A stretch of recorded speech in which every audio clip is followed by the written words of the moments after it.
This is the Play Your Position podcast, where we huddle up, call the plays, and inspire you to run your ball into the end zone. Are you ready to score more game-winning touchdowns in your life, business, and career? Then listen up, because it's game time, baby. Now, here's your host, Mary Lou Kaiser. All right, Team PYP, here it is, episode number 400. Drum roll, please. Wow, I made it to 400. I set this goal a year ago, and I did it. And wow, it's amazing.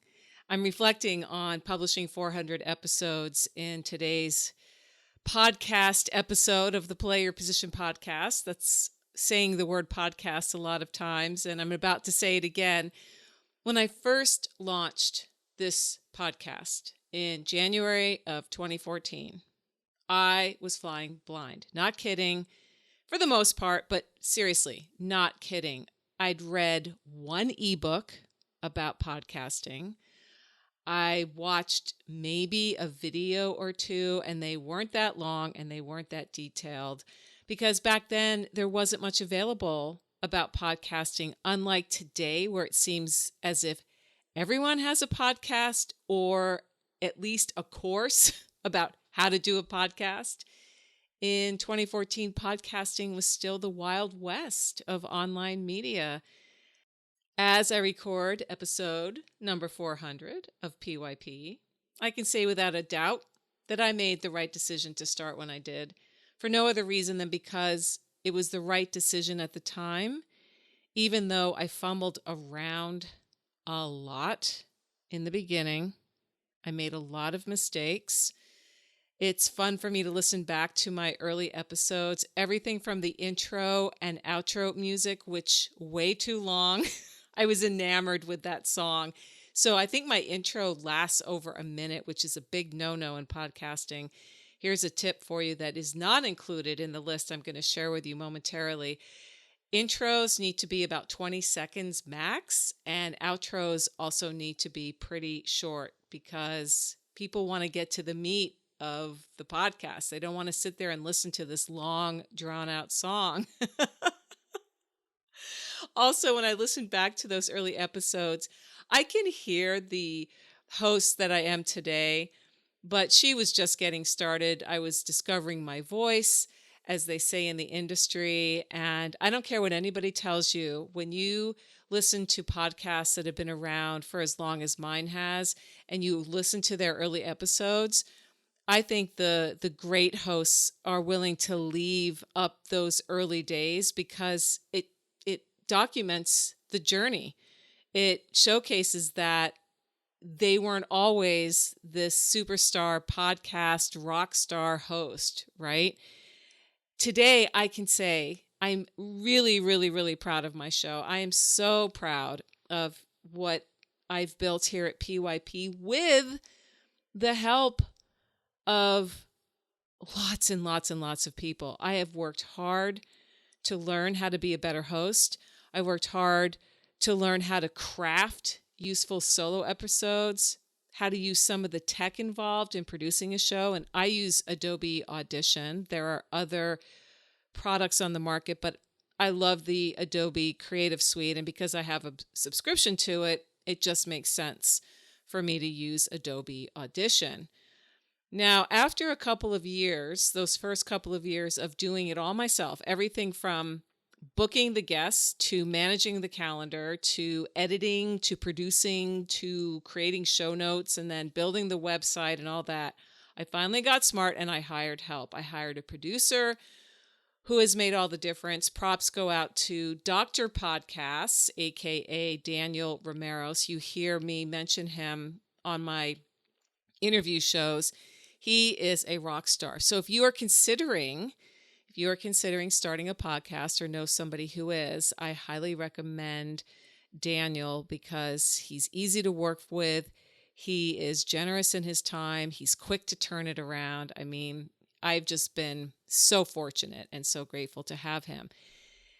And If you are hesitating about hiring help for any aspect of making your business easier to run, I can tell you, don't wait. Really do it like right now. Hire the help you need. It just takes so much pressure off you. And again, as solopreneurs, as freelancers, which many podcasters are like myself, I'm also a consultant, right? I deliver programs and speeches and workshops to organizations and small groups and all kinds of things.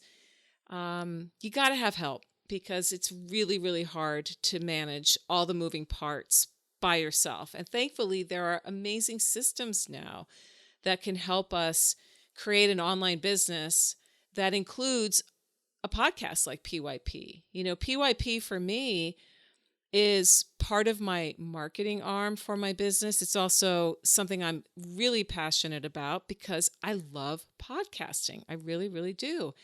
So, yeah, the 250 plus people who agreed to have a conversation with me about leadership, about figuring out this thing called life, about the fumbles, the touchdowns, the long practices that sometimes never seem to end, right? They go on and on and on. Especially those early days when, again, I was so innocent and I was just eager.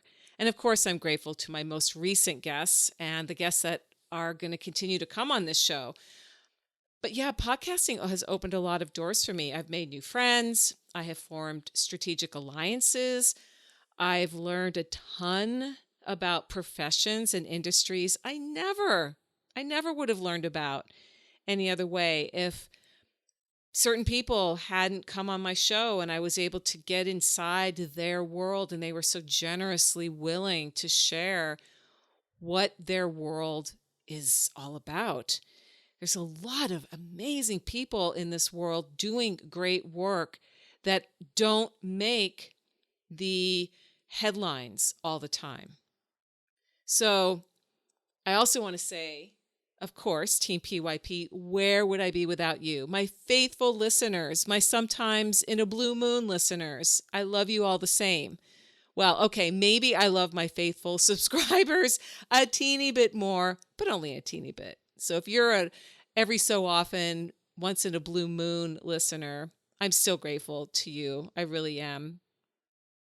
Creating this show will be one of the highlights of my life. When I'm in my 80s, when I'm in my 90s, and I'm talking to my grandchildren and maybe even great-grandchildren or just people around me, and they ask me about my life, I'm going to say creating the Play Your Position podcast was just an incredible experience and one that I will never, ever forget. So if you are thinking about launching a podcast yourself, there's plenty of excellent advice out there. I wanted to share with you 3 tips from me. And again, you can pass this episode on to someone you know who might be thinking about a podcast. I think it's good to get as many perspectives as possible. Do your due diligence.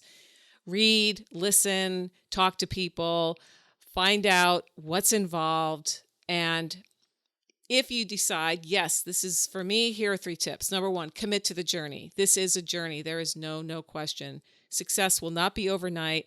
I did not record 400 episodes in a very short period of time and then drip them out. This really has been a labor of love. I've been podcasting now for 7.5 years, and I've put a lot of time and invested a lot of money into making this show as excellent as it is.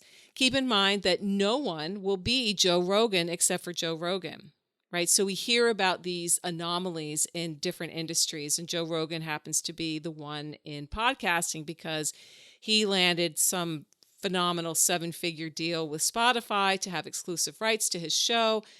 And people see that and go, oh, I'm going to be the next Joe Rogan. No, you're not. You're going to be the best you, okay? And it's worth it if podcasting is something that really intrigues you. You enjoy listening to shows. You want to show up to the mic. You want to produce a product that is quality. Now, my second tip is it's not about the money. Most podcasts cost money to produce and bring no money to you directly. Now, it doesn't have to be a lot of money, but if you want to have a really good show, one that stands the test of time, one that listeners actually stick with, subscribe to, share with their friends, you're going to have to invest in a decent mic. You're going to have to invest in the time that it takes to plan out your content. I write out the content that I share, including content that I share when I'm interviewing somebody. So this is not just a fly by the seat of your pants kind of a thing. I think there were a few of those podcasts sprinkled here and there, and they may have a small audience, and that's great. But for the most part, listeners expect these days good sound, decent content, stuff that's valuable to them, that's useful, that makes them think, that makes them laugh, that maybe brings them inside someone's world that they normally wouldn't get inside. I mean, these are all reasons to have a show, certainly. But you may find that because you committed to creating a quality show, that money will eventually find you. That has happened to me. I've had people on my show who became clients. Also, I've had people who heard me and wanted to work with me because they liked my style. They have a leadership initiative, a number of reasons. So it can lead to money, but in the beginning, you're going to be putting out way more time and money of your own to create the show. So I'm not going to mince words. That's just how it is, especially now with as many podcasts as there are. It's, you've got to have something that rises above the noise. It can't just be another one of these shows, whatever these shows may be. Fill in the blank for yourself. All right. And the third tip I want to give you today, if you're considering starting a podcast or know somebody who is, be consistent. The biggest mistake I made early on was not sticking to the schedule I told myself I would when I started. I initially was going to have a weekly show. I definitely did not.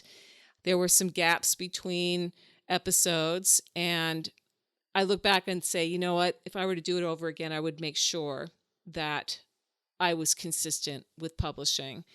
So right out of the gate, be sure to stick to the promises you make to yourself. It's totally worth it, even if it is hard work. And there's times when you wonder, wow, do I really have what it takes? Stick to your promises and fulfill your commitments. Because podcasting can be one of the best creative endeavors you pursue if it feels right to you. It's an amazing personal development tool. It's an incredible way to meet people you will never meet any other way.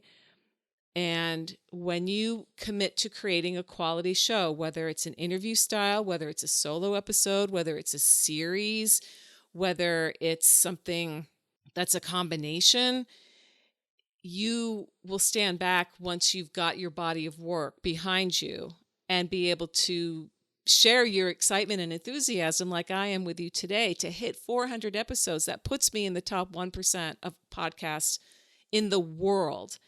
And that's nothing to sneeze at. So I'm sure you can hear how gleeful I am as I wrap up another season and look at the fall 2021 season, where you're going to hear from some more incredible people who are leading, who are asking hard questions, who are reinventing themselves in the wake of the pandemic, who are here to serve. And that's really what it's all about. So here's to the next round of amazing episodes. I'm popping the champagne for us all.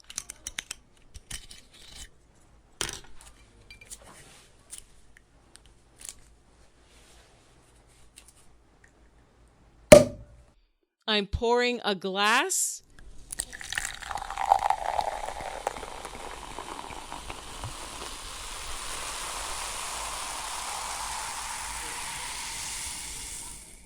I'm raising my glass to you, Team PYP. May the best of the past be the worst of the future. Thanks so much for listening, everyone. This is Mary Lucchese. Remember, it is always, always, always, always a great day to get out there and play your position. See you next time. Got Got a great key offensive strategy you like to share? Write to us at coach@pyppodcast.com or on Twitter, use hashtag PYP and let us know how you're running your ball into the end zone for those game-winning touchdowns.